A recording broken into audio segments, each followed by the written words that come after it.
Hello class, welcome to study official. आज हम discuss करने वाले हैं क्लास 10 अपनी केमिस्ट्री का पहला चैप्टर और उसका बहुत इंपॉर्टेंट टॉपिक रैंसिडिटी। आखिर ये रैंसिडिटी क्या होता है? देखिए, सबसे पहले मैं आपको सिंपल तरीके से बताता हूँ कि कोरोजन। देखिए, कोरोजन जानते हैं आप क्या होता है? कोरोजन जो होता है ना, वो जैसे कि मान लीजिए कोई मेटल आपकी रखी हुई है, ठीक है, कोई भी मेटल आपकी रखी हुई है और उस मेटल को धीरे धीरे खराब होते हुए आपने देखा होगा। उसी तरीके से हमारा खाना रखा होता है, अगर खाने में ऑक्सीजन आके मिल जाए तो कुछ टाइम बाद उसका ऑक्सीडेशन हो जाता है, ऑक्सीडाइज हो जाता है और वो धीरे धीरे खराब हो जाता है। जैसे आपने खाना कुछ बाहर रख दिया, रात में फ्रिज में नहीं रखा और गर्मी के दिन है तो जल्दी से वो ऑक्सीडेशन हो जाता है खाने के साथ, यानी वो ऑक्सीडाइज हो जाता है और वो सड़ने लगता है, यानी उससे स्मेल आने लगती है।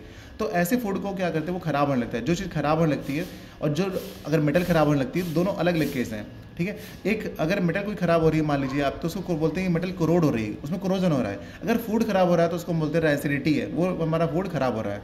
डेफिनेशन क्या है? The aerial oxidation of fat and oils to products having unpleasant taste and smell and making the food unfit for eating is called rancidity. यानी कि जो खाना आपका रात में बाहर रखा रह गया था, अगर वो खुला रह जाएगा तो वो उसके साथ ऑक्सीडेशन हो जाएगा, क्योंकि इसमें होता है ऑयल एंड फैट। क्योंकि भाई आप कोई भी खाना बनाते हैं तो उसमें फैट्स और ऑयल तो होगा ही, तो वो ऑक्सीजन के साथ रिएक्शन कर लेता है और उसका टेस्ट आपका कैसा अनप्लेजेंट हो जाता है और वो हमारी बॉडी के लिए हेल्दी नहीं होता है। तो इसको बोलते हैं रैंसिडिटी।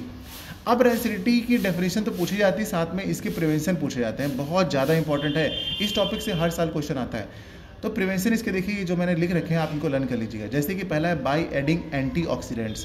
कुछ एंटीऑक्सीडेंट्स होते हैं जिनको हम ऐड कर देते हैं तो हमारा जो फूड है थोड़े लंबे समय तक चलता है। दो एग्जांपल हैं आपके, जैसे BHA और BHT, फुल फॉर्म यहाँ पे लिखा हुआ है। सेकेंड है आपका by packing the food in nitrogen gas. जैसे मान लीजिए चिप्स वगैरह हमारे आते हैं मार्केट में, तो वो लंबे समय तक रखे रहते हैं मार्केट में, देखते होंगे क्यों? क्योंकि उसके अंदर एक गैस भर दी जाती है, नाइट्रोजन गैस, जो कि अनरिएक्टिव होती है ना, वो अनरिएक्टिव होती है उस फूड के साथ, तो फूड को खराब नहीं होने देती है। बाई कीपिंग, थर्ड है अपना by keeping the food in refrigerator. अगर फ्रिज में रखते हैं तो हमारा फूड जो है काफ़ी लंबे समय तक चल जाता है, क्योंकि उसके अंदर जो ऑक्सीडेशन का प्रोसेस होना बहुत ही कम हो जाता है।